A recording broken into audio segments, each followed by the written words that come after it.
Welcome to TG2M with KayeCeeOz, your number one destination for personal and business relationship advice, tips, interviews.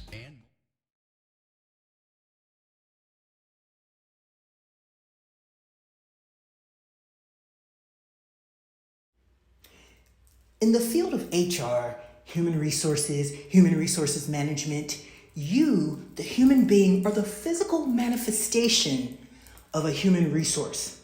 That's right. At the drop of a hat, someone can walk up to you and ask you, in what regulation or in what policy can I find this particular paragraph on this exact topic? Now, here's the thing. The epitome of a great leader is not always knowing the answers, but knowing where to find those answers or being willing to say, hey, I don't know the answer at this moment, but I'll get back with you. What I've found is that is more respected than acting like you know the answers all the time. And I loved it. Now, mind you, I've done this since the age of 17. Graduated high school at 15 and been in the HR field since the age of 17. So I've had a lot of amazing mentors, worked for a lot of people, all the way up to 2-star generals, colonels. For those of you who don't know, my background is military. So military HR is a little bit different, just slightly different from civilian HR. But what I've found is there's a lot of similarities. A lot of the systems that are used outside of the military, we actually trained on those first. And I joined back in 1999. But yeah, I love being an actual physical human resource. I've always loved it. For me, it goes back to being a tutor for a lot of the athletes and a lot of the students in school. I used to love doing those types of things. So it was a natural transition to go to proofreading memorandums, memos, proofreading documents. So today's part one, where I'm going to start sharing with you chapters, lessons, passages from my favorite books. Now, I don't know how long each episode will be, but whatever I'm inspired to do or inspired to share, I'll do that. As an HR professional, one of my favorite books is called 101 Crucial Lessons They Don't Teach You in Business School. It's by Chris Herron. And Forbes noted on the front, it says, one of 6 books every entrepreneur needs to read right now. So I'm going to share with you a few of the lessons that I love within this book. Lesson 37. Don't have a job. Instead, have a passion. Be happy and achieve all your business goals. Success does not lead to happiness. Happiness leads to success. I often tell my students that if they have a job, then they are doing it wrong. Instead, it's tremendously important to have a passion. Don't worry about money early in your career. If you follow your passion, then everything else will fall into place. Many of my students want to become an investment banker, but then they hate it and are miserable once they start. Focus on what you love doing most in life. The best entrepreneurs don't have a job. They have a passion. Lesson 38. Laugh at your failures. Laugh at your failures and shortfalls, and you will enjoy your profession and live a much longer, happier life. Find humor in all stressful situations. This instantly changes your state and will help you to focus on turning a crisis into an opportunity. Comedy is often a result of tragedy plus time. With your business career, truncate the time and find humor in your shortcomings immediately.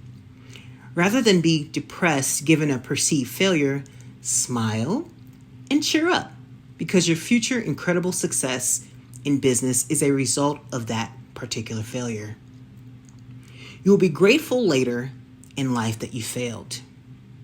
There are so many examples of executives that have failed or have been fired, which forced them to realize their dreams by starting their own company. Frustration often leads to breakthrough in your career. Lesson 40. Personal gratitude and happiness.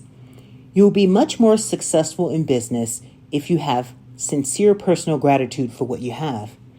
Years ago, I read The Art of Happiness by the Dalai Lama. He said that in Western society, people are so unhappy as we tend to compare ourselves to those that have more than us.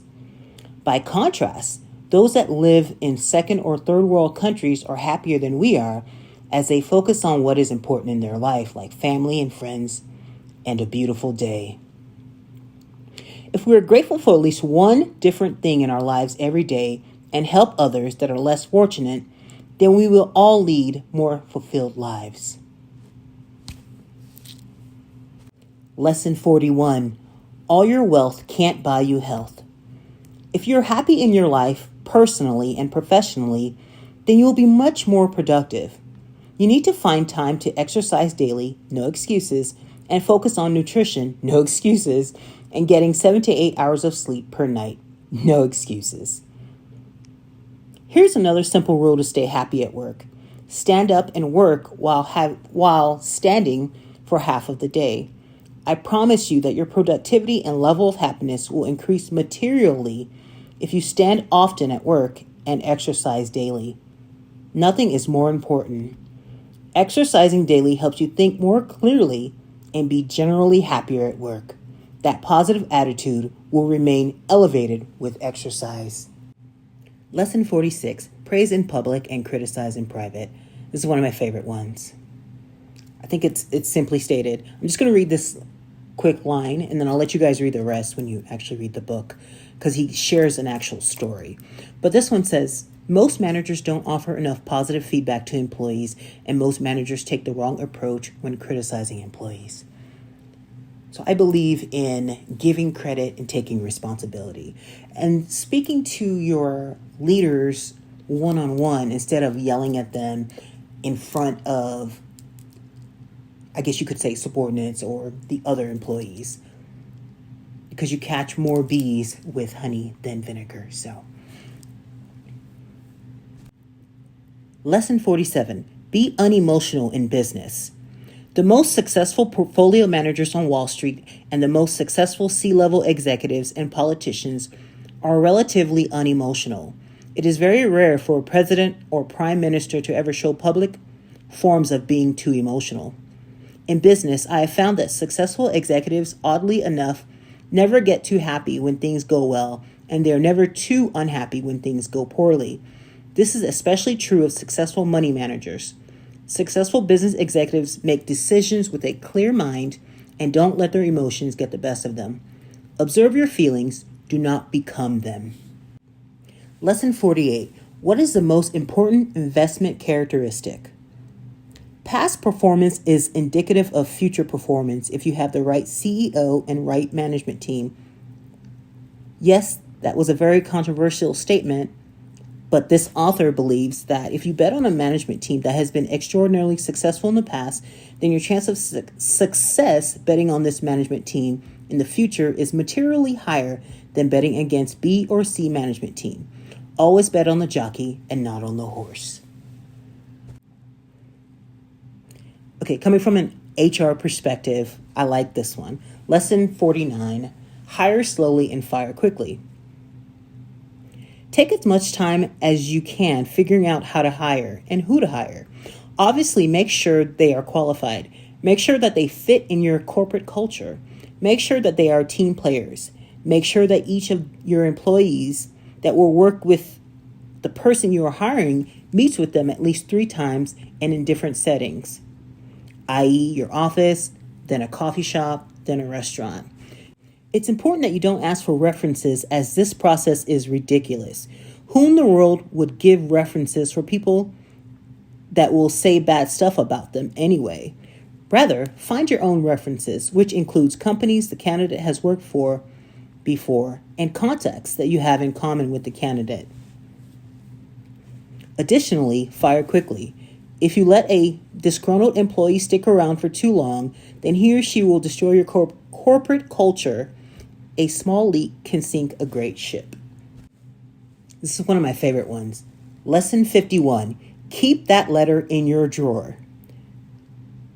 This author says, my father used to tell me that if he ever got upset and wrote a critical letter, which was rare for him, then he wouldn't mail it that day.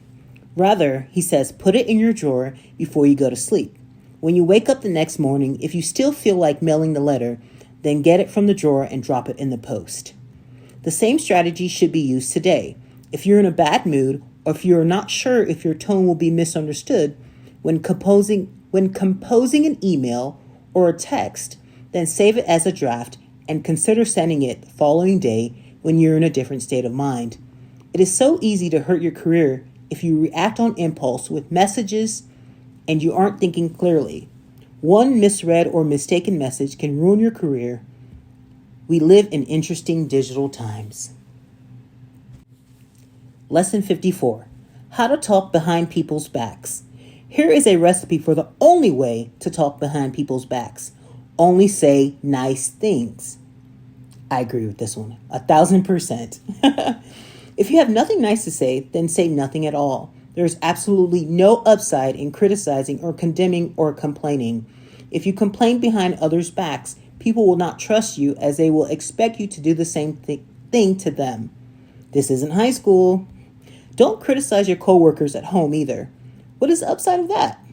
It will destroy your morale, your productivity, and your happiness. It's also bad karma.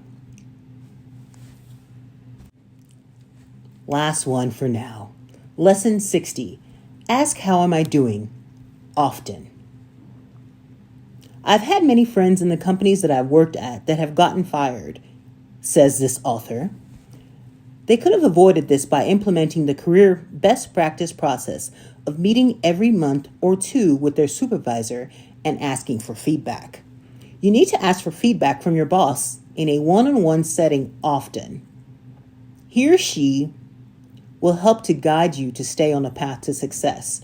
Ask what you need to do to add more value to the team, or what you need to do to accomplish, before getting promoted or before getting a raise. If you don't ask for feedback often, the communication will break down and you could lose your job. Most people are surprised when they get fired. Over-communicate when it comes to this topic. That's my favorite one because it's very true. You are in charge of your career, ultimately. All right, until next time, stay fabulous, handsome, beautiful, and geeky. Warmest, KayeCeeOz.